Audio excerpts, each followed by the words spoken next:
Tulisan bahasa Melayu wujud abad ke-7, bukti ini telah dijumpai pada batu-batu bersurat dan dalam tulisan yang sukar dibaca sekarang iaitu di Sumatera Pasir. Sejarah bahasa Melayu sangat gemilang namun tidak ramai yang sedar akan hal ini terutama golongan remaja.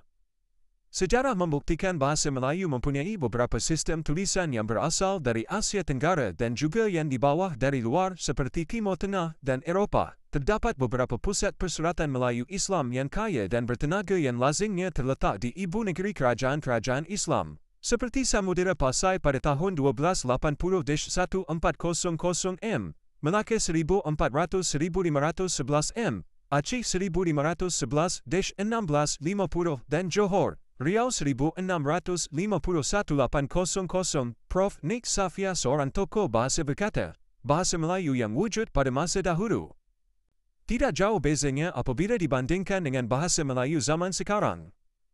Apa yang berlainan ialah perbendaharaan kata kerana keadaan dan barang yang wujud sekarang tidak sama dengan zaman dahulu, tetapi binaan ayat pada dasarnya sama. Selain sebagai bahasa rasmi negara, bahasa Melayu juga digunakan untuk berdagang garis miring berniaga terutama bagi perantau yang suka berdagang seperti bangsa Aceh dan Minangkabau, Makassar Banjar yang suka melalang buana ke seluruh Nusantara dan ilmu pengetahuan yang menjadi bahasa perhubungan antara rakyat jelata, bahasa yang asli baik sifatnya dan berjaya menyampaikan mesej dengan berkesan.